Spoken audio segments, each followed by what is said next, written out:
राधे राधे, हरे कृष्ण। आप सभी का दिन शुभ हो। आज दिनांक है 19 नवंबर, दिन है बुधवार। आज मार्गशीर्ष मास की अमावस्या का व्रत रखा जा रहा है और अमावस्या तिथि आज सुबह 9:44 से शुरू होगी और अमावस्या तिथि का समापन होगा अगले दिन यानी 20 नवंबर गुरुवार को दोपहर 12:16 पर। और आज बुधवार के दिन ब्रह्म मुहूर्त सुबह 5:11 से 5:59 तक रहेगा। सूर्योदय होगा सुबह 6:47 पर, सूर्यास्त होगा शाम 5:37 पर।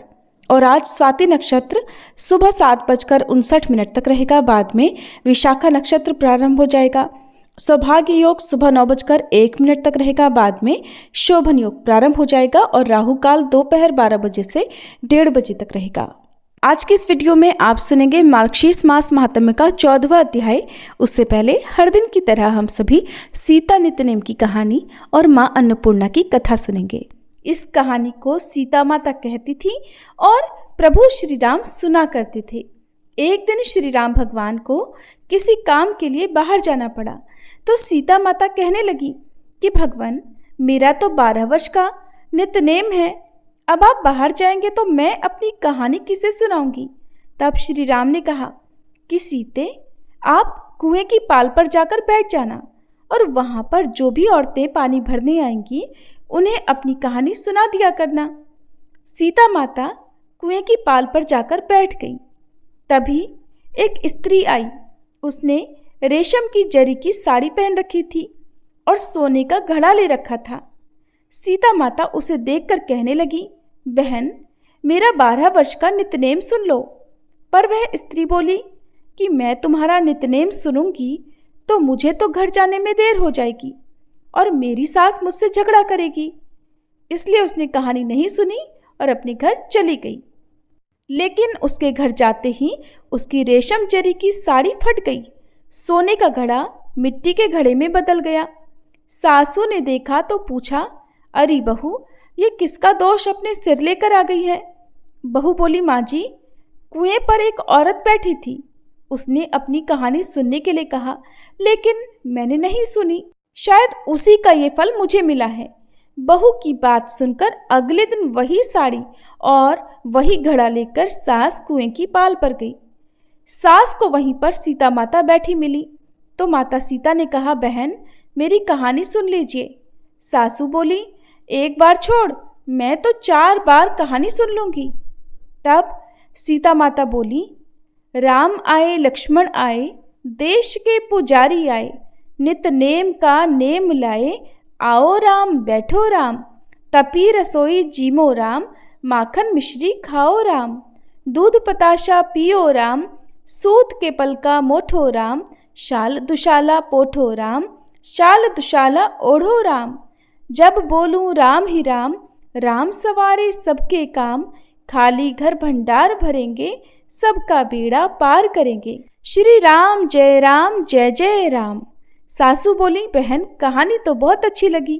फिर कहानी सुनकर सासू घर चली गई और उसकी साड़ी फिर से रेशम जरी की बन गई। मिट्टी का घड़ा भी फिर वापस से सोने के घड़े में बदल गया। बहू ने देखा तो कहने लगी, सासू माँ, आपने ये सब कैसे किया। सासू बोली, बहू, तू दोष लगाकर आई थी और मैं अब दोष उतार कर आ रही हूँ। बहू ने पूछा कि माँ जी, वह कुएं वाली स्त्री कौन है। सासू ने बताया कि वह तो सीता माता थी। वो पुराने से नया कर देती हैं, खाली घर में भंडार भर देती हैं। वह लक्ष्मी जी का वास घर में कर देती हैं और मनुष्य की जो भी इच्छा हो उसे पूर्ण कर देती हैं। बहू बोली, माँ जी, फिर तो ऐसी कहानी मुझे भी सुना दो। सास बोली कि ठीक है, तुम भी सुनो। फिर सास ने कहानी शुरू की।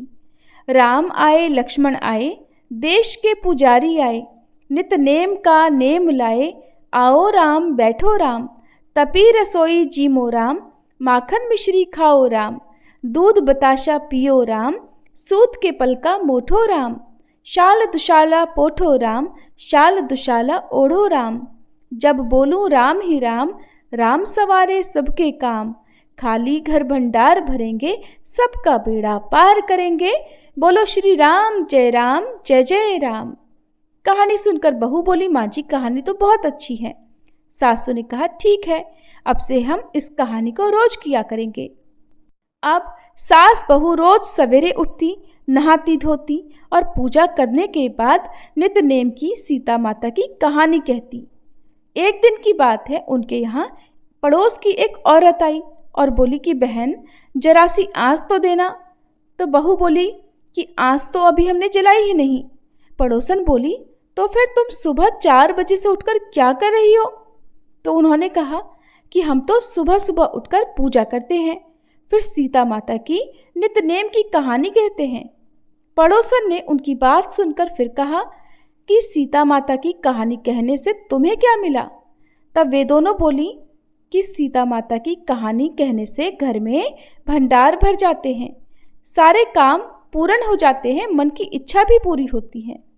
पड़ोसन ने कहा, बहन अगर ऐसा है तब तो फिर मुझे भी कहानी सुना दो। तब बहू बोली कि ठीक है, तुम भी ये कहानी सुन लो।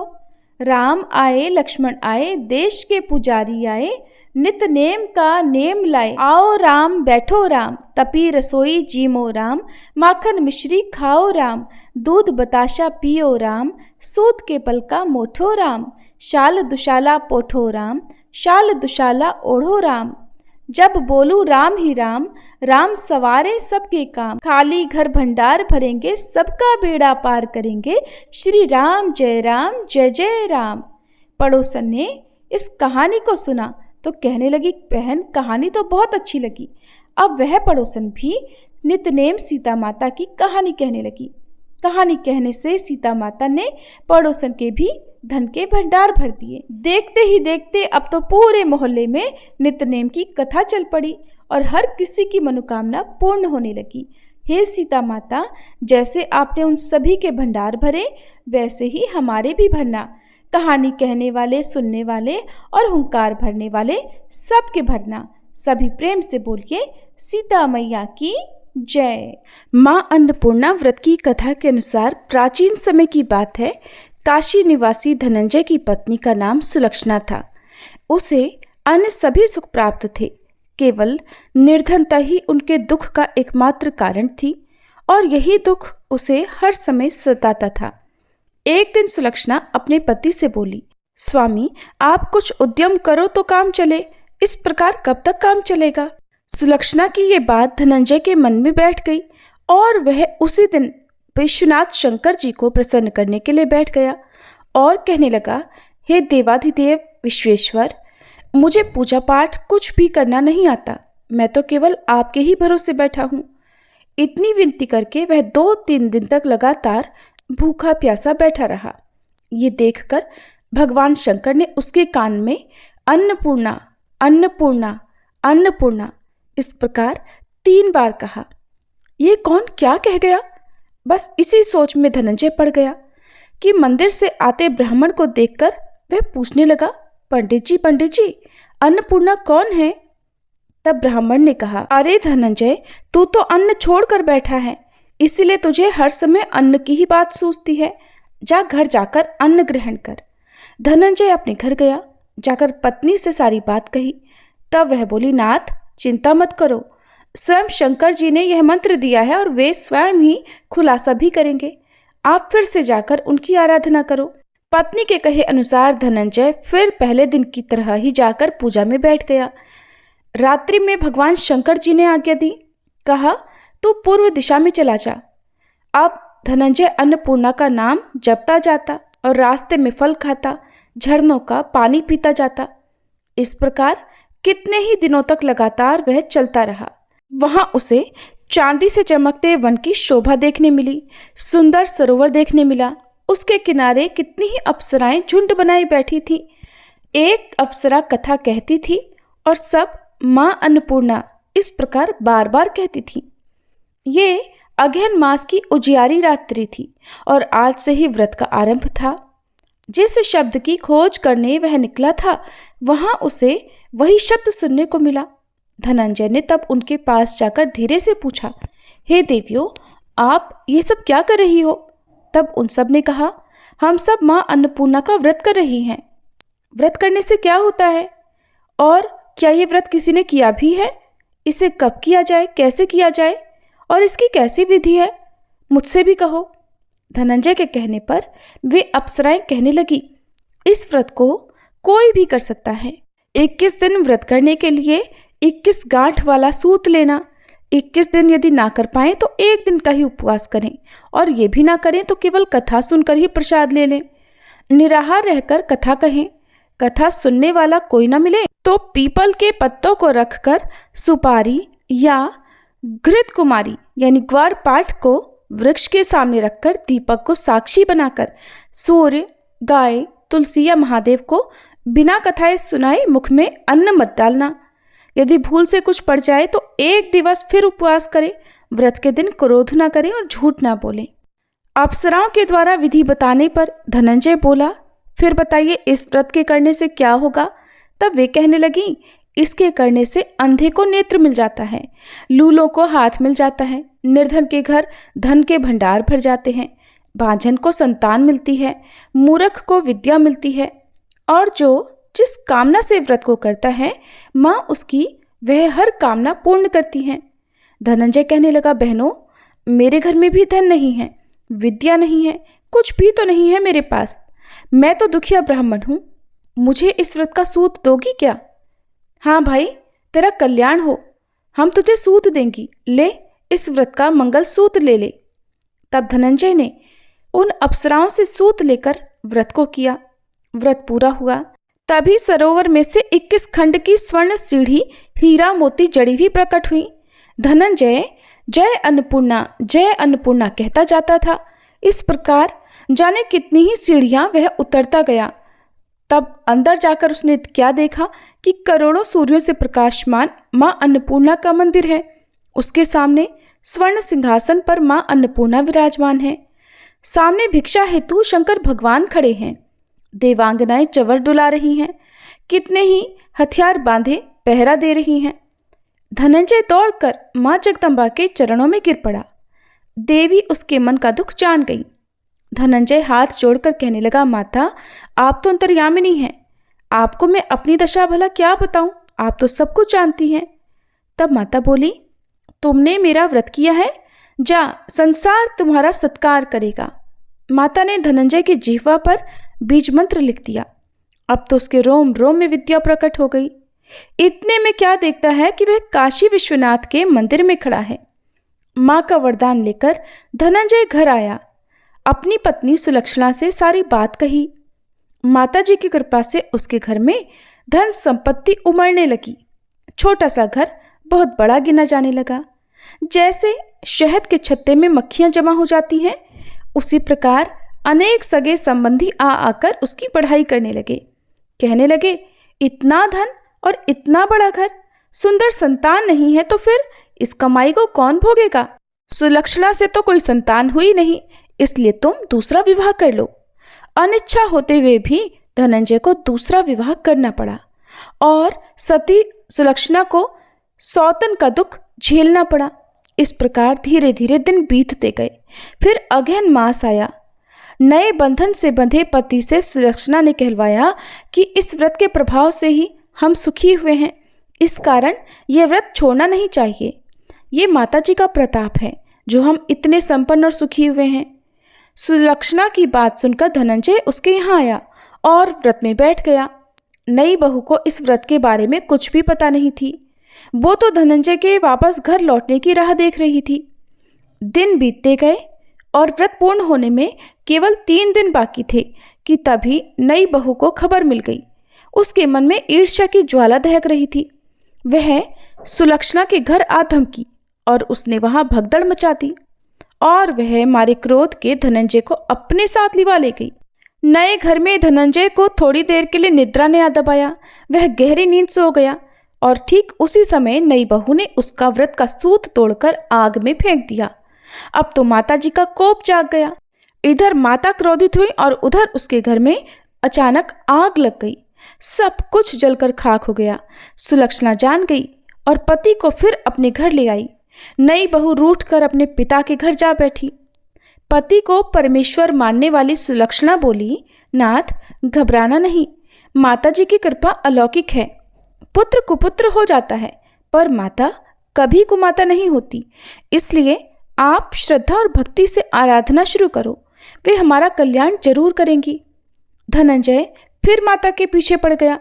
फिर वही सरोवर सीढ़ी प्रकट हुई और उसमें वह माँ अन्नपूर्णा कहकर उतर गया। वहां जाकर माता के चरणों में करुण क्रंदन करने लगा, विलाप करने लगा। माता प्रसन्न होकर बोली, ये मेरी स्वर्ण की मूर्ति ले, उसकी पूजा करना तो फिर सुखी हो जाएगा। जा, तुझे मेरा आशीर्वाद है। तेरी पत्नी सुलक्षणा ने श्रद्धा से मेरा व्रत किया है, उसे मैंने पुत्र का वरदान दिया है। धनंजय ने आंखें खोली तो खुद को काशी विश्वनाथ के मंदिर में खड़ा पाया। वहां से फिर उसी प्रकार वह घर को आया। इधर सुलक्षणा गर्भवती हुई और 9 महीने पूरे होते ही उसके यहाँ पुत्र का जन्म हुआ। गांव में आश्चर्य की लहर दौड़ पड़ी। अब तो गांव में जिसकी कोई भी कामना होती वही मनौती मांगने लगता और इस तरह सभी लोगों की मनोकामनाएं पूर्ण होने लगी। इस तरह उसी गांव के निसंतान सेठ के पुत्र होने पर उसने माता अन्नपूर्णा का मंदिर बनवा दिया। उसमें माता जी धूमधाम से पधारी, यज्ञ हुआ और धनंजय को मंदिर के आचार्य का पद दे दिया गया। जीविका के लिए मंदिर की दक्षिणा और रहने के लिए बड़ा सुंदर सा भवन भी दिया गया। धनंजय पत्नी और पुत्र सहित वहां सुख से रहने लगा। माता जी के चढ़ावे में भरपूर आमदनी होने लगी। उधर नई बहू के पिता के घर डाका पड़ गया, सब कुछ लुट गया और वे भीख मांगकर अपना पेट भरने लगे। सुलक्षणा ने जब यह सुना तो उन्हें बुलावा भेजा और उनके आने पर उन्हें अलग घर में रख लिया और उनके अन्न वस्त्र का प्रबंध भी कर दिया। धनंजय, सुलक्षणा और उसका पुत्र माता जी की कृपा से आनंद से रहने लगे। माता जी ने जैसे उनके भंडार भरे वैसे सबके भंडार भरे। सभी प्रेम से बोलिए, अन्नपूर्णा माता की जय। अब सुनिए आज का महात्म्य। राजा भनंदन ने कहा, हे ब्रजेश्वर, संबंध तो विधाता के वश की बात है, वह मेरे द्वारा साध्य नहीं है। ब्रह्मा जी ही संबंध करने वाले हैं, मैं तो केवल जन्मदाता हूँ। कौन किसकी पत्नी या कन्या है और कौन किसका साधन संपन्न पति है, इसे तो विधाता के सिवा और कौन जानता है। अगर विधाता ने मेरी पुत्री को ही वृषभानु की पत्नी होने की बात लिखी है तो वो तो पहले से ही उनकी पत्नी है। मैं फिर कौन हूं जो उसमें बाधा डाल सकूं, और दूसरा भी कौन उस संबंध का निवारण कर सकता है। नारद ऐसा कहकर राजेंद्र भनंदन ने विनय से सिर झुकाया, नंदराय जी को आदरपूर्वक मिष्ठान भोजन कराया। फिर राजा की अनुमति लेकर ब्रजराज ब्रज को लौट गए। जाकर उन्होंने सुरभानु की सभा में सारी बात बताई। सुरभानु ने भी यत्नपूर्वक नंद जी और गर्ग जी के सहयोग से सादर इस संबंध को जोड़ा। विवाह काल में महाराज भनंदन ने गजरत्न, अश्वरत्न, अन्य रत्न और मणियों के आभूषण आदि बहुत सारा दान भी भेंट स्वरूप दिया। वृषभानु कलावती को पाकर बड़ी प्रसन्नता के साथ निर्जन और रमणीय स्थान में उनके साथ विहार करने लगे। कलावती एक पल का भी विरह होने पर स्वामी के बिना व्याकुल हो उठती थी और वृषभानु भी एक क्षण के लिए भी कलावती से दूर होने पर बेचैन हो जाया करते थे। वह राजकन्या पूर्व जन्म की बातों को याद रखने वाली देवी थी, माया से मनुष्य रूप में प्रकट हुई थी। वृषभानु भी श्रीहरि के अंश और जाति स्मर थे और कलावती को पाकर बड़े प्रसन्न थे। उन दोनों का प्रेम प्रतिदिन नया नया होकर बढ़ने लगा। लीलावश पूर्व काल में सुदामा के शाप और श्री कृष्ण की आज्ञा से श्री कृष्ण प्राणाधिका सती राधिका उन दोनों की अयोनिजा पुत्री हुई। उसके दर्शन मात्र से ही वे दोनों दंपत्ति भव बंधन से मुक्त हो गए। हे नारद, इस प्रकार इतिहास कहा गया। अब जिसका प्रकरण चल रहा है वह प्रसंग भी सुनो। उक्त इतिहास पाप रूपी ईंधन को जलाने के लिए प्रज्वलित अग्नि की शिखा के समान है। शिल्प शिरोमणि विश्वकर्मा वृषभानु के आश्रम पर जाकर वहां से अपने सेवक गण के साथ दूसरे स्थान पर चले गए थे। उन्होंने मन ही मन 1 कोस लंबे चौड़े एक मनोहर स्थान का विचार करके वहां महात्मा नंद के लिए आश्रम बनाना आरंभ कर दिया। बुद्धि से अनुमान करके उनके लिए सबसे विलक्षण भवन बनाया। वह श्रेष्ठ भवन 4 गहरी खाइयों से घिरा हुआ था। शत्रुओं के लिए उसे लांघना बहुत कठिन था। उन चारों खाइयों में पत्थर जुड़े हुए थे। उन खाइयों के दोनों किनारों पर फूलों के बगीचे थे, जिनके कारण वे पुष्पों से सजी हुई जान पड़ती थी। नंद भवन का सुंदर तरीके से निर्माण करके विश्वकर्मा जी नगर में घूमने लगे। उन्होंने तरह तरह के मनोहर राजमार्ग वहां बनाए। रक्त भानुमणि की बनी हुई वेदियों और सुंदर पत्तनों से वे मार्ग सुशोभित होते थे। उन्हें आर पार दोनों ओर से बांधकर पक्का बनाया गया था, जिससे वे बड़े मनोहर लगते थे। राजमार्ग के दोनों ओर मणिमय मंडप बने हुए थे, जो कि वैश्यों के वाणिज्य व्यवसाय के उपयोग में आने लायक थे। फिर वृंदावन में जाकर विश्वकर्मा जी ने सुंदर गोलाकार और मणिमय परकोटों से युक्त रास मंडल का निर्माण किया, जो सब ओर से एक एक योजन बड़ा था। उसमें जगह जगह पर मणिमय वेदिकाएं बनी हुई थी। मणिसार रचित 9 करोड़ मंडप उस रास मंडल की शोभा बढ़ाते थे। वे श्रृंगार के लायक चित्रों से सुसज्जित और शैयाओं से संपन्न थे। तरह तरह के फूलों की सुगंध लेकर बहती हुई वायु उन मंडपों को सुगंधित करती थी। उनमें रत्नमय दीप जला करते थे। स्वर्णमय कलश उनकी उज्ज्वलता को बढ़ा रहे थे। पुष्पों से भरे हुए बगीचों और सरोवरों से सुशोभित रास स्थल का निर्माण करके विश्वकर्मा जी दूसरे स्थान को गए। वे उस रमणीय वृंदावन को देखकर बहुत संतुष्ट हुए।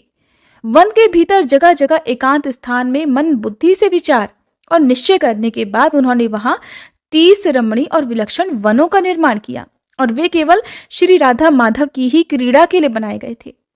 फिर मधुवन के निकट अत्यंत मनोहर निर्जन स्थान में वट वृक्ष के मूल भाग के निकट सरोवर के पश्चिम किनारे केतकी वन के बीच और चंपा के बगीचे के पूर्व विश्वकर्मा जी ने राधा माधव की क्रीड़ा के लिए पुनः एक रत्नमय मंडप का निर्माण किया। वह रत्न मंडप गोलाकार बना हुआ था। उसके भीतर रत्न निर्मित शैयाएं बिछी हुई थी, जिनसे उस उत्तम भवन के भीतरी भाग की बड़ी शोभा हो रही थी। उक्त शैयाओं पर अग्निशुद्ध दिव्य वस्त्र बिछे हुए थे। मालाओं के समूह से सुसज्जित होकर वे बड़े सुंदर लग रहे थे। पारिजात के फूलों की मालाओं के बने हुए तकिए उन पर यथास्थान रखे गए थे। चंदन, अगरू, कस्तूरी और कुमकुम से वे सारा भवन सुवासित हो रहा था। नए श्रृंगार के योग्य और पारस्परिक प्रेम की वृद्धि करने वाले कपूर युक्त तांबूल के बीड़े अत्यंत रत्नमय पात्रों में सजाकर रखे गए थे। उस भवन में रत्नों की बहुत सी चौकियां रखी थी, जिनमें हीरे मोती जड़े हुए थे। मोतियों की झालरें लटक रही थी। रत्नमय चित्रों से चित्रित अनेक रत्न सिंहासन उस मंडप की शोभा बढ़ाते थे। जिसके लिए जो भवन बने थे उन पर उनके नाम उन्होंने प्रसन्नता पूर्वक लिख दिए। इस कार्य में विश्वकर्मा जी के शिष्य और यक्षगण उनकी सहायता करते थे। मुने निद्रा के स्वामी श्याम सुंदर श्री कृष्ण उस समय निद्रा के वशीभूत थे। उनको नमस्कार करके विश्वकर्मा जी अपने घर को चले गए। परमेश्वर श्री कृष्ण की इच्छा से ही भूतल पर ऐसा आश्चर्यमय नगर निर्मित हुआ। इसी प्रकार मैंने श्रीहरि का सारा मंगलमय चरित्र कह सुनाया, जो सुखद और पापहारी है। अब तुम और क्या सुनना चाहते हो? नारद जी ने पूछा। भगवान, भारतवर्ष में इस कानन का नाम वृंदावन ही क्यों हुआ? इसकी संज्ञा क्या है? इसकी उत्पत्ति कैसे हुई? आप इस तत्व को भी समझाइए। श्री सूत जी कहते हैं, नारद जी का प्रश्न सुनकर नारायण ऋषि ने सानंद हंसकर सारा ही पुरातन तत्व कहना आरंभ कर दिया। भगवान नारायण बोले, नारद, पहले सतयुग की बात है। राजा केदार 7 द्वीपों के अधिपति थे। हे ब्राह्मण, वे सदा सत्य धर्म में लीन रहते थे और अपनी पत्नियों और पुत्र पौत्र वर्ग के साथ सानंद जीवन बिताते थे। उन धार्मिक नरेश ने समस्त प्रजाओं का अपने पुत्र की तरह पालन किया। 100 यज्ञों का अनुष्ठान करके भी राजा केदार ने इंद्र का पद पाने की इच्छा कभी नहीं की। वे तरह तरह के पुण्य कर्म करके भी स्वयं उनका फल कभी नहीं चाहते थे। उनका सारा नित्य नैमित्तिक कर्म भगवान श्री कृष्ण की प्रीति के लिए ही हुआ करता था। केदार के समान राजाधिराज न तो कोई पहले हुआ है और न ही कभी होगा। उन्होंने अपनी त्रिभुवन मोहिनी पत्नी और राज्य की रक्षा का भार अपने पुत्रों पर सौंपकर जैगिषव्य मुनि के उपदेश से तपस्या के लिए वन को प्रस्थान किया। वे श्रीहरि के अनन्य भक्त थे, निरंतर उन्हीं के चरणों में लीन रहा करते थे। मुने, भगवान का सुदर्शन चक्र राजा की रक्षा के लिए सदा उन्हीं के पास रहता था। वे मुनिश्रेष्ठ नरेश चिरकाल तक तपस्या करके अंत में गोलोक को चले गए। उन्हीं के नाम से केदार तीर्थ प्रसिद्ध हुआ। अवश्य ही आज भी वहां मरे हुए प्राणी को तत्काल ही मुक्ति मिल जाती है। उनकी कन्या का नाम वृंदा था, जो लक्ष्मी जी की अंश थी। उस कन्या ने योग शास्त्र में निपुण होने के कारण किसी को अपना पति नहीं बनाया। दुर्वासा जी ने उसे परम दुर्लभ श्री हरि का मंत्र दिया। वह घर छोड़कर तपस्या करने के लिए वन में चली गई। उसने 60,000 वर्षों तक निर्जन वन में कठिन तपस्या की। तब उसके सामने भक्त वत्सल भगवान श्री कृष्ण प्रकट हुए और उन्होंने बड़े प्रसन्न मुख से कहा, देवी तुम कोई वर मांगो। वह सुंदर विग्रह वाले शांत स्वरूप राधिका कांत को देखकर सहसा बोल उठी कि आप ही मेरे पति हो जाओ। तब उन्होंने तथास्तु कहकर उसकी प्रार्थना स्वीकार कर ली। वह कौतूहलवश श्री कृष्ण के साथ गोलोक में गई और वहां राधा जी के समान श्रेष्ठ सौभाग्यशालिनी गोपी हो गई। वृंदा ने जहां तप किया था उस स्थान का नाम वृंदावन हुआ, अथवा वृंदा ने जहां क्रीड़ा की थी इसीलिए वह स्थान वृंदावन कहलाया। हे वत्स, अब दूसरा पुण्यदायक इतिहास भी सुनो जिससे इस कानन का नाम वृंदावन पड़ा। वह प्रसंग मैं तुमसे कहता हूँ, ध्यान से सुनो। राजा कुशध्वज की 2 कन्याएं थीं। दोनों ही धर्मशास्त्र के ज्ञान में निपुण थीं। उनके नाम थे तुलसी और वेदवती। संसार चलाने का जो कार्य है उससे उन दोनों बहनों को वैराग्य था। उनमें से वेदवती ने तपस्या करके परम पुरुष नारायण जी को प्राप्त किया। वह जनक कन्या सीता जी के नाम से सर्वत्र विख्यात हैं। तुलसी जी ने तपस्या करके श्री हरि को पति के रूप में प्राप्त करने की इच्छा की, किंतु दैववश दुर्वासा जी के श्राप से उसने शंखचूर्ण को प्राप्त कर लिया। फिर परम मनोहर कमलाकांत भगवान नारायण उसे प्राण वल्लभ के रूप में प्राप्त हुए। भगवान श्री हरि के श्राप से देवेश्वरी तुलसी वृक्ष रूप में प्रकट हुई और तुलसी जी के श्राप से श्री हरि शालिग्राम शिला हो गए। उस शिला के वक्ष स्थल पर उस अवस्था में भी सुंदरी तुलसी निरंतर स्थित रहने लगी। मुने, तुलसी का सारा चरित्र तुमसे विस्तार पूर्वक कहा जा चुका है, इसलिए यहाँ प्रसंगवश पुनः उसकी कुछ चर्चा की गई। हे तपोधन, उस तुलसी की तपस्या का एक ये भी स्थान है, इसलिए इसे मनीषी पुरुष वृंदावन कहते हैं।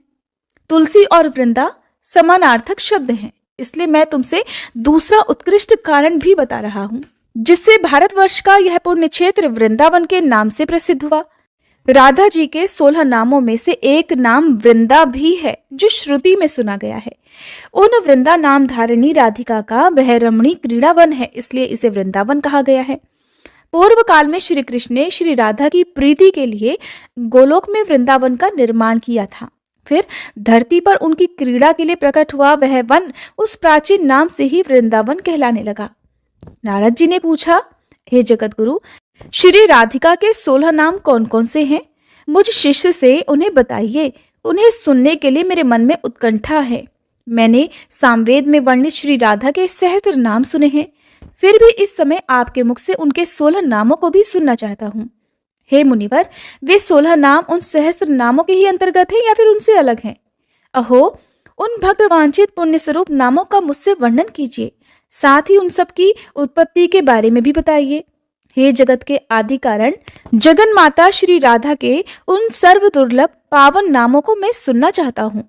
श्री नारायण ने कहा, राधा, रासेश्वरी, रासवाहिनी, रसिकेश्वरी, कृष्ण प्राणाधिका, कृष्ण प्रिया, कृष्ण स्वरूपिणी, कृष्ण वामांग संभूता, परमानंद रूपिणी, कृष्णा, वृंदावनी, वृंदा, वृंदावन विनोदिनी, चंद्रावली, चंद्रकांता और शरद चंद्र प्रभानना, ये सारभूत 16 नाम उन सहस्त्र नामों के ही अंतर्गत हैं।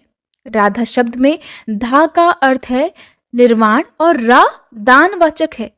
जो स्वयं निर्वाण अर्थात मोक्ष करने वाली हैं वे ही राधा कही गई हैं। रासेश्वर की ये पत्नी है, इसलिए इनका नाम रासेश्वरी है। उनका रास मंडल में निवास है, इससे वे रासवासिनी कहलाती हैं। वे समस्त रसिक देवियों की परमेश्वरी हैं, इसलिए पुरातन संत महात्मा उन्हें रसिकेश्वरी कहते हैं।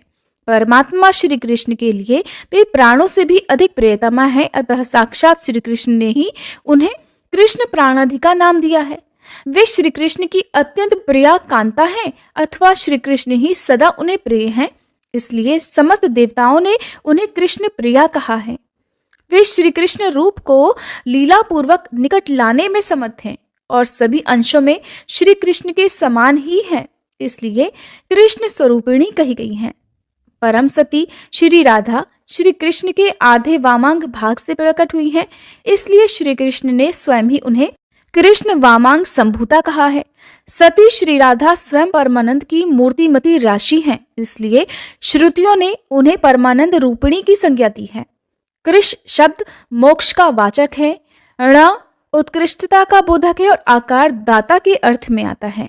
वे उत्कृष्ट मोक्ष की दात्री हैं, अर्थात मोक्ष प्रदान करने वाली हैं, इसलिए कृष्णा कही गई हैं। वृंदावन उन्हीं का है, इसलिए वे वृंदावनी भी कही गई हैं, अथवा वृंदावन की अधिदेवी होने के कारण उन्हें ये नाम प्राप्त हुआ। सखियों के समुदाय को वृंद कहते हैं और आकार सत्ता का वाचक है। उनके समूह की समूह सखियां हैं, इसलिए वे वृंदा कही गई हैं। उन्हें सदा वृंदावन में विनोद प्राप्त होता है, अतः वेद उनको वृंदावन विनोदिनी भी कहते हैं। वे सदा मुखचंद्र और नखचंद्र की अवली अर्थात पंक्ति से युक्त हैं। इस कारण श्री कृष्ण ने उन्हें चंद्रावली नाम दिया है। उनकी कांति दिन रात सदा ही चंद्रमा के समान बनी रहती है, इसलिए श्री कृष्ण हर्षोल्लास के कारण उन्हें चंद्रकांता कहते हैं। उनके मुख पर दिन रात शरतकाल के चंद्रमा की सी प्रभा फैली रहती है, इसलिए मुनि मंडली ने उन्हें शरद चंद्र प्रभानना भी कहा है। ये अर्थ और व्याख्याओं सहित षोडश नामावली कही गई, अर्थात श्री राधा के 16 नामों की व्याख्या की गई, जिसे नारायण ने अपने नाभि कमल पर विराजमान ब्रह्मा जी को दिया था। फिर ब्रह्मा जी ने पूर्व काल में मेरे पिता धर्मदेव को इन नामावली का उपदेश दिया और श्री धर्मदेव ने महातीर्थ पुष्कर में सूर्य ग्रहण के पुण्य पर्व पर देव सभा के बीच मुझे कृपापूर्वक इन 16 नामों का उपदेश दिया था। श्री राधा के प्रभाव की प्रस्तावना होने पर बड़े प्रसन्न मन से उन्होंने इन नामों की व्याख्या की थी। मुने, ये राधा जी का परम पुण्यमय स्तोत्र है जिसे मैंने तुम्हें दिया। महामुने, जो वैष्णव ना हो और वैष्णवों का निंदक हो उसे इसका उपदेश कभी नहीं देना चाहिए। जो मनुष्य जीवन भर तीनों संध्याओं के समय इस स्तोत्र का पाठ करता है, उसकी यहाँ राधा माधव के चरण कमलों में भक्ति होती है। अंत में वह उन दोनों का दास्य भाव भी प्राप्त कर लेता है और दिव्य शरीर और अणिमा आदि सिद्धि को पाकर सदा उन प्रिया प्रीतम के साथ विचरता है। नियम पूर्वक किए गए संपूर्ण व्रत, दान और उपवास से, चारों वेदों के अर्थ सहित पाठ से, समस्त यज्ञों और तीर्थों के विधि बोधित अनुष्ठान और सेवन से, संपूर्ण भूमि की 7 बार की गई परिक्रमा से, शरणागत की रक्षा से, अज्ञानी को ज्ञान देने से और देवताओं और वैष्णवों का दर्शन देने से भी जो फल प्राप्त होता है वह इस स्तोत्र पाठ की 16वीं कला के बराबर भी नहीं है। इस स्तोत्र के प्रभाव से मनुष्य जीवन मुक्त हो जाता है। नारद जी ने कहा, प्रभु, कि सर्व दुर्लभ परम आश्चर्यमय स्तोत्र मुझे प्राप्त हुआ। देवी श्री राधा का संसार विजय नामक कवच भी उपलब्ध हुआ। सुयज्ञ ने जिसका प्रयोग किया था वह दुर्लभ स्तोत्र भी मुझे सुलभ हो गया। भगवान श्री कृष्ण की विचित्र कथा सुनकर आपके चरण कमलों के प्रसाद से मैंने बहुत कुछ पा लिया। आप मैं जिस रहस्य को सुनना चाहता हूँ कृपया उसका भी वर्णन कीजिए। मुने, वृंदावन में प्रातःकाल उस अद्भुत नगर को देखकर फिर गोपों ने क्या कहा? देवर्षि नारद जी बोले, हे मुनिश्रेष्ठ, हे ज्ञान सिंधो, मैं आपका शरणागत शिष्य हूँ। आप मुझे श्री कृष्ण लीला अमृत का पान भी कराइए। तब भगवान श्री नारायण ने कहा, एक दिन बलराम सहित श्री कृष्ण ग्वाल बालों को साथ लेकर श्री मधुवन में गए, जहाँ यमुना जी के किनारे कमल खिले हुए थे। उस समय सब बालक सहस्त्रों गौओं के साथ वहां विचरने और खेलने लगे। खेलते खेलते वे थक गए और उन्हें भूख प्यास सताने लगी। तब सभी गोप बाल बड़ी प्रसन्नता के साथ श्री कृष्ण के पास आए और बोले, कन्हैया, हमें तो बड़ी जोर से भूख लगी है, हम सेवकों को आज्ञा दो, हम क्या करें? ग्वाल बालों की बात सुनकर प्रसन्न मुख और नेत्र वाले दयानिधि श्री कृष्ण उनसे ये हितकर और सच्ची बात कहने लगे कि बालको, जहां ब्राह्मणों का सुखदायक यज्ञ स्थान है वहां पर जाओ। जाकर उन यज्ञ तत्पर ब्राह्मणों से शीघ्र ही भोजन के लिए अन्न मांगो। वे सभी अंगिरस गोत्र वाले ब्राह्मण हैं और श्रीवन के निकट अपने आश्रम में यज्ञ करते हैं। उन्होंने श्रुतियों और स्मृतियों का विशेष ज्ञान प्राप्त किया है और वे सब निष्प्रह वैष्णव हैं और मोक्ष की कामना से मेरा ही यजन कर रहे हैं। परंतु माया से आच्छादित होने के कारण, मोहित होने के कारण उन्हें इस बात का पता ही नहीं है कि योग माया से मनुष्य रूप धारण करके प्रकट हुआ मैं ही उनका आराध्य देव हूँ। केवल यज्ञ की ओर ही उन्मुख रहने वाले वे ब्राह्मण अगर तुम्हें अन्न ना दें तो शीघ्र ही जाकर उनकी पत्नियों से मांगना, क्योंकि वो बालकों के प्रति दया भाव से भरी हुई हैं। वो आपको अन्न अवश्य दे देंगी। श्री कृष्ण की बात सुनकर वे श्रेष्ठ गोप बालक ब्राह्मणों के सामने जाकर मस्तक झुकाकर खड़े हो गए और बोले, विप्रवरो, हमें शीघ्र ही भोजन दीजिए, हमें जोर से भूख लगी है। परंतु उनमें से कुछ ब्राह्मणों ने तो उनकी बात ही नहीं सुनी और कुछ लोग सुनकर भी ज्यों के त्यों खड़े रहे। तब वे पाकशाला में गए, अर्थात जहां पर भोजन बनता था, रसोई घर में गए जहां ब्राह्मणियां भोजन बना रही थी। उन बालकों ने ब्राह्मण पत्नियों को सिर झुकाकर प्रणाम किया, क्योंकि श्री कृष्ण की ऐसी ही आज्ञा थी कि जब ब्राह्मण भोजन देने के लिए मना कर दे तब उनकी पत्नियों से भोजन मांगना। तब प्रणाम करके वो सब बालक उन पतिव्रता ब्राह्मणियों से बोले कि माताओं, हम सब बालक भूख से पीड़ित हैं, हमें भोजन दीजिए। उन बालकों की बात सुनकर और उनकी मनोहर आकृति देखकर उन सती साध्वी ब्राह्मणियों ने मुस्कुराते हुए बड़े प्रसन्न मन से उनसे आदर पूर्वक पूछा कि समझदार बालकों, बताओ तो जरा तुम लोग कौन हो, किसने तुम्हें यहाँ भेजा है और तुम्हारे नाम क्या क्या हैं? हम तो तुम्हें व्यंजन सहित तरह तरह का श्रेष्ठ भोजन जरूर देंगे। ब्राह्मणियों की बात सुनकर वे सभी स्निग्ध और हष्टपुष्ट गोप बालक बड़ी प्रसन्नता से हंसते हुए बोले, माताओं, हमें तो बलराम और श्री कृष्ण ने भेजा है। हम लोग भूख से बहुत पीड़ित हैं, बहुत जोर से भूख लग रही है, कृपया हमें भोजन दो, हम शीघ्र ही उनके पास लौट जाएंगे। यहाँ से थोड़ी दूर पर वन के भीतर भांडीर वट के निकट मधुवन में बलराम और केशव बैठे हुए हैं। वो दोनों भाई भी थके मांदे और भूखे हैं और भोजन मांग रहे हैं। माताओं, आपको अन्न देना है या नहीं देना है, ये शीघ्र ही हमें इसी समय बता दो, नहीं तो हम कोई और उपाय ढूंढे। गोपों की बात सुनकर ब्राह्मणियां हर्ष से खिल उठी। उनकी आंखों में आनंद के आंसू झलक आए, सारे अंग पुलकित हो उठे। उनके मन में बड़ी इच्छा थी कि हमें श्री कृष्ण चरणों के दर्शन हो जाएं। उन्होंने सोने, चांदी और फूल की थालियों में बड़ी प्रसन्नता के साथ तरह तरह के व्यंजनों से युक्त अत्यंत मनोहर अगहनी चावल का भात, खीर, स्वादिष्ट पीठा, दही, दूध, घी और मधु रखकर श्री कृष्ण के पास प्रस्थान किया। वे मन ही मन तरह तरह के मनोरथ लेकर जाने को उत्सुक हुई। अब उन्होंने वहां पहुंचकर बालकों सहित श्री कृष्ण और बलराम जी के दर्शन किए।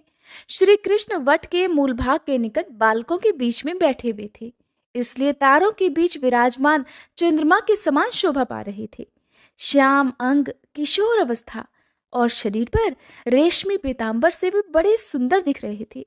मुख पर मंद मुस्कान खिल रही थी। शांति स्वरूप राधाकांत बड़े ही मनोहर प्रतीत होते थे। उनका मुख शरतकाल की पूर्णिमा के चंद्रमा को भी लज्जित कर रहा था।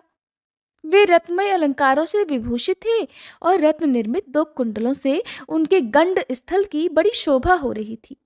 हाथों में रत्नमय केयूर और कंगन और पैरों में रत्न निर्मित नुपुर उनके आभूषण थे। उनके गले में घुटने तक लंबी शुभ्र रत्नमाला धारण कर रखी थी। मालती की माला से उनके कंठ और वक्षस्थल दोनों सुशोभित थे। चंदन, अगुरु, कस्तूरी और कुमकुम से उनके श्री अंग चर्चित थे। नखों और कपोलों अर्थात गालों का सौंदर्य देखने लायक था। सुंदर लाल रंग के ओठ पके हुए अनार को भी लज्जित कर रहे थे। ब्रह्मा, शिव, धर्म, शेषनाग और बड़े बड़े मुनीश्वर उनकी स्तुति करते हैं। ऐसे परमेश्वर के दर्शन करके ब्राह्मण पत्नियों ने भक्ति भाव से श्रद्धा पूर्वक उन्हें प्रणाम किया और अपने ज्ञान के अनुरूप उन मधुसूदन की स्तुति की। विप्र पत्नियां बोली, हे भगवान, आप स्वयं ही पर ब्रह्म, परम धाम, निरीह, अहंकार रहित, निर्गुण, निराकार और सगुण आकार हैं। आप ही प्रकृति पुरुष और आप उन दोनों के परम कारण हैं। सृष्टि, पालन और संहार के विषय में नियुक्त जो ब्रह्मा, विष्णु और शिव ये तीनों देवता कहे गए हैं, वे भी आपके ही सर्व बीज में अंश हैं। वेद में आपको अनिर्वचनीय कहा गया है, फिर भला कौन आपकी स्तुति करने में समर्थ है? हे प्राणेश्वर, हम स्त्रियां आपकी क्या स्तुति कर सकती हैं? हे देव, हम पर प्रसन्न होइए, दीन बंधु कृपा कीजिए। ऐसा कहकर सभी ब्राह्मण पत्नियां उनके चरणों में पड़ गईं। तब भगवान श्री कृष्ण ने प्रसन्न मुख और नेत्रों से उन सबको अभयदान दिया।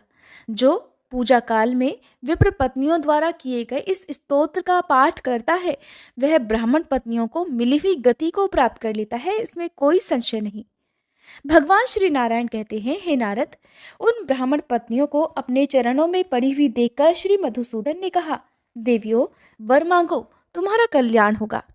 श्री कृष्ण की ये बात सुनकर उन ब्राह्मण पत्नियों को बड़ी प्रसन्नता हुई। श्रद्धा से उनका मस्तक झुक गया और वे भक्ति भाव से इस प्रकार बोली, हे श्री कृष्ण, हम आपसे वर नहीं लेंगी। हमारी तो इच्छा ये है कि आपके चरण कमलों की सेवा हमें प्राप्त हो जाए। इसलिए आप हमें अपना दास्य भाव और परम दुर्लभ सुदृढ़ भक्ति प्रदान कीजिए। केशव, हम हर क्षण आपके मुखारविंद को देखते रहें, यही कृपा कीजिए। प्रभो, अब हम पुनः घर को नहीं जाएंगी। द्विज पत्नियों की अर्थात ब्राह्मण पत्नियों की ये बात सुनकर करुणा निधान त्रिलोकीनाथ श्री कृष्ण ने बहुत अच्छा कहकर उनकी प्रार्थना स्वीकार कर ली। फिर वे बालकों की मंडली में वापस जाकर बैठ गए। फिर उसके बाद ब्राह्मण पत्नियों ने उन्हें सुधा के समान मधुर अन्न प्रदान किया जो वो अपने साथ लेकर आई थी। भगवान ने उस अन्न को लेकर गोप बालकों को भोजन कराया और फिर स्वयं भोजन किया। इसी समय ब्राह्मण पत्नियों ने देखा कि आकाश से एक सोने का बना हुआ श्रेष्ठ विमान उतर रहा है। उसमें रत्नमय दर्पण लगे हुए हैं। उसके सभी उपकरण रत्नों के सार तत्व से बने हुए हैं। रत्नों के ही खंभों से वो आबद्ध है और उत्तम रत्नमय कलशों से वो और भी उज्जवल जान पड़ता है। उस रथ में श्वेत चंवर लगे हुए हैं। अग्निशुद्ध दिव्य वस्त्र उसकी शोभा बढ़ाते हैं। उस विमान को पारिजात के फूलों की मालाओं के जाल से सजाया गया है। उसमें 100 पहिए हैं। मन के समान गति से चलने वाला वह विमान बड़ा ही मनोहर है।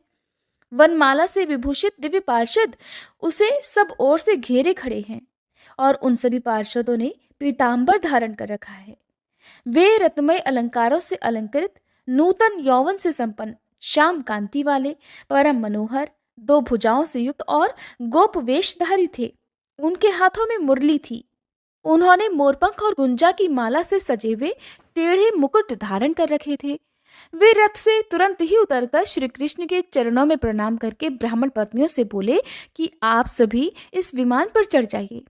ब्राह्मण पत्नियां श्री कृष्ण को नमस्कार करके मनोवांछित गोलोक में जा पहुंची। वे मानव देह का त्याग करके तत्काल ही दिव्य गोपियां हो गईं। फिर श्री कृष्ण ने वैष्णवी माया के द्वारा उनकी छाया का निर्माण करके स्वयं ही उन्हें ब्राह्मणों के घरों में भेज दिया। ब्राह्मण लोग अपनी पत्नियों के लिए मन ही मन बहुत उद्विग्न थे और सब उनको ही खोज रहे थे। इसी समय रास्ते में उन्हें अपनी पत्नियां वापस आती हुई दिखाई दी। उन्हें देखकर सब ब्राह्मणों के मुख और नेत्र प्रसन्नता से खिल उठे। संपूर्ण अंग पुलकित हो गए और वे विनयपूर्वक उनसे बोले कि अहो, तुम सब लोग परम धन्य हो, क्योंकि तुमने साक्षात परमेश्वर के दर्शन किए हैं। हमारा तो जीवन व्यर्थ है, और तो और हम लोगों का तो वेद पाठ भी निरर्थक है। वेद और पुराण में सर्वत्र विद्वानों द्वारा श्री कृष्ण की ही समस्त विभूतियों का वर्णन किया है। सबके जनक श्री हरि ही हैं। जप तप व्रत ज्ञान वेदाध्ययन पूजन तीर्थ स्नान और उपवास सबके फलदाता श्री कृष्ण अर्थात श्री हरि ही हैं। जिसने श्री कृष्ण की सेवा कर ली उसे तपस्याओं के फल से भला क्या प्रयोजन है। जिसे कल्प वृक्ष की प्राप्ति हो गई वो दूसरे किसी वृक्ष को लेकर भला क्या करेगा। जिसके हृदय में श्री कृष्ण विराजमान है उसे यज्ञ आदि कर्मों के अनुष्ठान की फिर क्या आवश्यकता है। और जिसने समुद्र को पी लिया उसके लिए कुआं लांघने में क्या पुरुषार्थ है। ऐसा कहकर ब्राह्मण लोग उन श्रेष्ठ कामिनियों को अपने साथ लेकर बड़ी प्रसन्नता के साथ अपने घर को लौटे और उनके साथ आनंद पूर्वक रहने लगे। उन सब का क्रीड़ा में और अन्य सभी कर्मों में पहले वाली स्त्रियों की अपेक्षा अधिक प्रेम और उदार भाव प्रकट होता था, परंतु माया शक्ति से प्रभावित होने के कारण ब्राह्मण लोग उसका अनुमान ही नहीं कर पाते थे। उधर सनातन पूर्ण ब्रह्म नारायण स्वरूप श्री कृष्ण बलराम और ग्वाल बालों के साथ शीघ्र ही वहां से अपने घर को चले गए। इस प्रकार मैंने श्री हरि का संपूर्ण उत्तम महात्म्य कह सुनाया। इसे मैंने पूर्व काल में अपने पिता धर्म के मुख से सुना था। नारद, तुम अब और क्या सुनना चाहते हो। नारद जी ने पूछा, हे ऋषेंद्र, किस पुण्य के प्रभाव से उन ब्राह्मण पत्नियों को ऐसी गति प्राप्त हुई जो बड़े बड़े मुनीश्वरों और योग सिद्ध पुरुषों के लिए भी दुर्लभ है। क्यों नहीं उन ब्राह्मणों को ऐसी गति प्राप्त हुई। पूर्व काल में वे पुण्यवती स्त्रियां कौन थी और किस दोष से इस धरती पर आई थी। कृपया मेरे संदेह का भी निवारण कीजिए। तब भगवान नारायण बोले, नारद, ये देवियां सप्त ऋषियों की सुंदर रूप गुण संपन्ना पतिव्रता पत्नियां थीं। एक बार अनल देव ने इनका अंग स्पर्श कर लिया। इससे सप्तऋषियों में अंगिरा जी को बड़ा क्षोभ हुआ और उन्होंने अग्नि को सर्वभक्ष्य होने का और इन पत्नियों को मानुष योनि में जाने का श्राप दे डाला। ये सब रोती हुई बोली कि हम लोग तो निर्दोष हैं, पतिव्रता हैं, हमारा त्याग मत कीजिए, आप हम डरी हुई अबलाओं को अभय प्रदान कीजिए। इनके करुण क्रंदन से मुनि को दया आ गई, वे भी दुखी हो गए। अंत में उन्होंने कहा कि तुम्हें मानुष योनि में जाना तो होगा, परंतु तुम्हें वहां साक्षात भगवान श्री कृष्ण के दर्शन प्राप्त होंगे। उनके दर्शन होते ही तुम सब गोलोक में चली जाओगी। फिर श्री हरि अपनी योग माया से तुम लोगों की छाया मूर्ति का निर्माण करेंगे। वे तुम्हारी छाया मूर्तियां कुछ समय तक उन ब्राह्मणों के घरों में रहकर फिर हमारे यहाँ ही वापस लौट आएंगी। इस प्रकार तुम अपने छायांश से पुनः हमारी पत्नियां हो जाओगी। इसलिए ये मेरा श्राप तुम्हारे लिए वरदान से भी बढ़कर है। ऐसा कहकर वे मुनि मौन हो गए। उनके मन में इसके लिए बड़ा दुख था। वे स्त्रियां शापवश धरती पर आकर उन ब्राह्मणों की पत्नियां हुई और श्री कृष्ण को भक्तिभाव से अन्न समर्पित करके वे उनके धाम को चली गईं। निश्चय ही उनका शाप उनके लिए श्रेष्ठ संपत्ति से भी अधिक महत्वशाली हुआ। नीच पुरुष से मिली हुई संपत्ति भी निंदनीय है, किंतु महात्मा पुरुष से प्राप्त हुई विपत्ति भी श्रेष्ठ होती है। अहो, साधु पुरुषों का कोप तत्काल ही उपकार में बदल जाता है। विपत्ति के बिना धरती पर किसी की महिमा भला कैसे प्रकट हो सकती है। पतियों के परित्याग से भूमि पर उत्पन्न हुई ब्राह्मण पत्नियां श्री कृष्ण के दर्शन से सदा के लिए भवबंधन से मुक्त हो गईं। इस प्रकार मैंने श्री हरि के इस उत्तम चरित्र को पूर्ण रूपेण कह सुनाया। उन पुण्यवती ब्राह्मणियों के मोक्ष की ये मनोरम कथा अद्भुत है। विप्रवर, श्री कृष्ण की लीला कथा पद पद में नई नई जान पड़ती है और इसे सुनने वालों को तो कभी तृप्ति ही नहीं होती। भला कल्याणमयी कथा के श्रवण से कौन तृप्त हो सकता है। मैंने पूज्य पिताजी के मुख से जितना रमणीय भगवत चरित्र सुना था उसका वर्णन वैसे ही कर दिया। अब तुम अपनी इच्छा बताओ, फिर क्या सुनना चाहते हो। तब नारद जी ने कहा, हे कृपा निधान, हे जगत गुरु, आपने पूर्व काल में पिता के मुख से श्री कृष्ण की जो जो मंगलमयी लीलाएं सुनी हैं वे सब मुझे सुनाइए। श्री सूत जी कहते हैं, हे शौनक जी, देवर्षि का ये वचन सुनकर भगवान नारायण ने स्वयं ही श्री कृष्ण महिमा के अन्य प्रसंगों का वर्णन आरंभ किया और इन सभी प्रसंगों का वर्णन आप आने वाले अध्यायों में सुनिएगा। अब सुनिए श्री कृष्ण चालीसा पाठ। बंशी शोभित कर मधुर नील जलद तन श्याम, अरुण अधर जनु बिंबा फल नयन कमल अभिराम, पूर्ण इंद्र अरविंद मुख पीतांबर शुभ सा।